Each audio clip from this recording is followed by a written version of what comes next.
Every Thursday, you're gonna have a video, so we're gonna call Thursday Mindset Breakdown. And starting today, we're gonna start with a breakdown of a very important fight of my career, the 2012 open weight final against Leo Nogueira.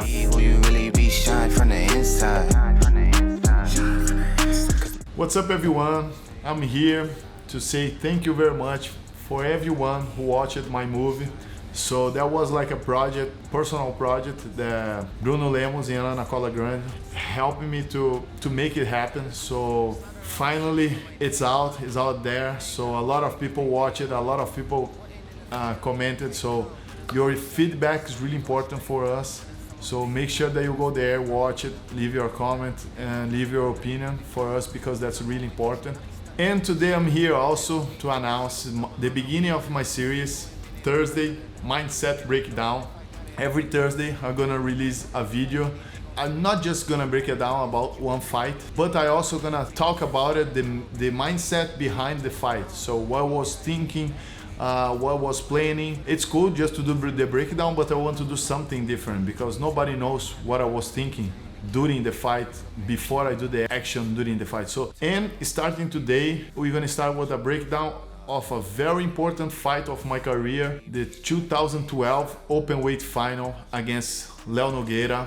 Was one of the fights that I still can't believe it, I got it done with 15 seconds. So let's break down step by step, follow me. I was really confident in the beginning, especially because a couple months before that, of course there was 2012, 2011, 1 year before, I lost my World Championship final, super heavyweight final against Leo Nogueira. Was a really tough fight for me because 2-2 referee decision, and I lost. So it was my first World Championship final as a black belt. So I had like a dream to be world champion, and then you lose because of the referee's decision. So I think that's the worst way to lose, but it is what it is. I could have done more and I could win, so I lost fair and square. That's it. Before the fight in 2012, I fought Leo Nogueira in trials for the World Pro in Gramado, Brazil. So before of this fight, couple months, like 3 months before, I fought him and I beat him 9-2. So like was really like a revenge. So in my head, I was confident that I would do like something similar again. He changed a little bit the strategy. So before I always start pushing the pace, so he did something different I wasn't expecting. He shoot for my leg, so he got the single leg and he didn't let my leg go. So like I couldn't fight, I couldn't shoot for a takedown, and I couldn't start ahead like I always do. So you see how he trapped my leg. Now even if he pull guard, he's really safe. So I think that was, like, being honest, some of his coaches' strategy, but he managed to follow it really well. So you see how he grabbed my leg and he don't really let me to fight, so I couldn't find space. I couldn't get my leg free, and you see how he got his arm around my leg plus the grip pant. So he was trying to trap the half guard because that's something that his best game. I didn't really know what he was looking for, but I knew I was trapped. So in my head, like, what he's doing, I don't know if he's like gonna try to hold the whole fight like that, or if he's gonna try to take me down, so I was like really concerned because the beginning of the fight before of that was really different. Like really different because I took him down, I passed his guard, and I was like 9 points ahead, and then he swept me, something like that. So you see he's got the first penalty. So I wasn't really sure what he was looking for. So I have the good. So I try now the Sumigaeshi. You see, like, he has the good wrestling position, but Jiu-Jitsu guys don't have like a really good like wrestling. So I was confident that he wouldn't like take me down, but he almost did. And now like I got the grip, so I tried the Sumigaeshi. I got my leg free, but at the same time my pants got out and the referee stopped the fight, and I kind of like lose the momentum for a little bit. So you see I have like a really good position, If the fight kept going, couldn't be different, but that momentum that we stop to tie the pants, it's kind of break the momentum. So this kind of fight, like a momentum is everything. Nowadays, I never see like a guy doing like a beautiful technique. Most of the times it's like just like something that make your opponent out of balance. He posts a hand and then comes like a different positions. That was exactly what happened in this situation.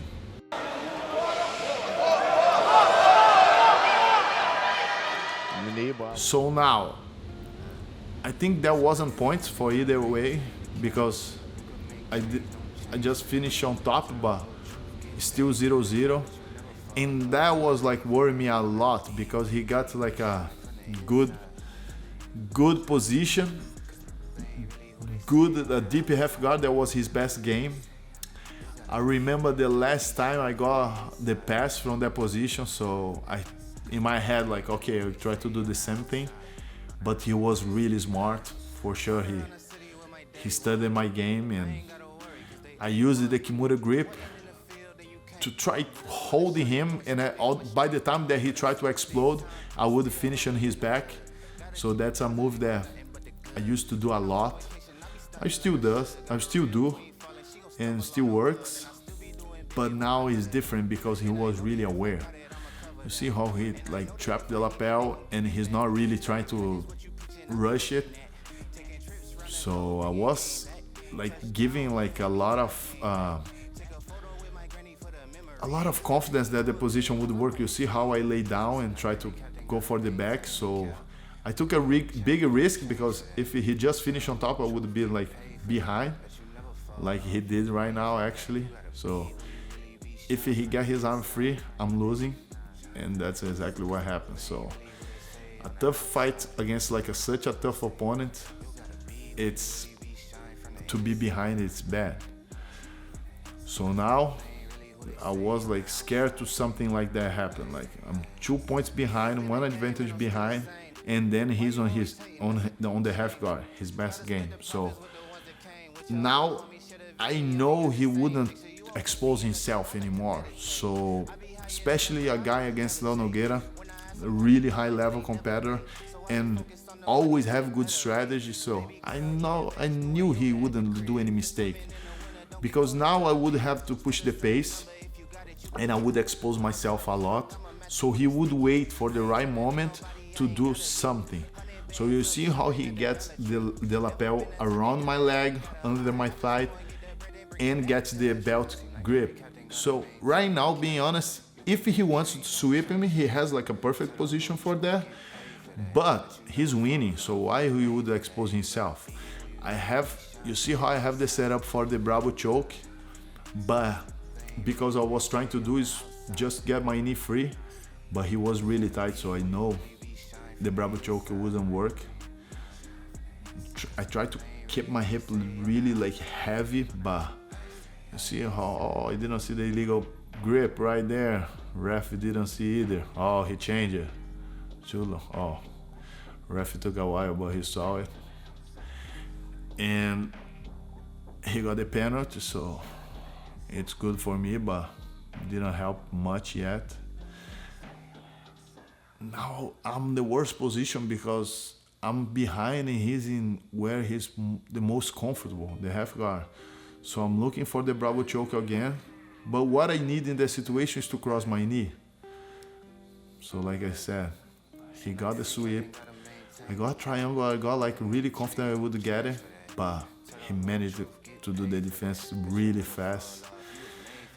By this time now, being honest, I was like, oh, damn, 4-0. I'm behind against such a tough opponent. That's gonna be really hard for me. So, and the year before, I lost exactly on that position. He put me in the close guard. I put him in the close guard. He wrapped the lapel around my arm to try to do the São Paulo pass, and he held me, and I couldn't do anything for a long time. So he tried to do exactly the same move, but I was really aware of that. So I tried to avoid, I tried to push, I tried to get some distance to be away from the close guard, because That's exactly what he wants. From the close guard, São Paulo pass, he reached the half guard, and from there he managed to pass. So you see, I kind of like frustrating already. I'm getting frustrated because it's not really working anything that I'm trying to do. So now like whatever, I'll try like whatever. What I always do is like go crazy, full crazy mode, because I know points I wouldn't be doing. So being honest, by the time I'm not gonna do like 6 points and win this fight, I have to submit to him. So, but we used to train together, and I think I can count the times that I submit to him. Wasn't many. So I knew it would be like really hard, but I'm a fighter and I never give up. So I tried to do everything. By this time I was trying to do my signature leg lock. He managed to defend really well. He shut it down. So now my fight was against the clock. I didn't know really what to do, especially because he was going for the São Paulo pass once again, and that was one of his signature passes. So I managed to find a space to get the omoplata, and I said, you know what, it's now or never. So I got the toe hold. It got so tight and I was doing so much strength that I thought I really had it. So you see, like I had it now.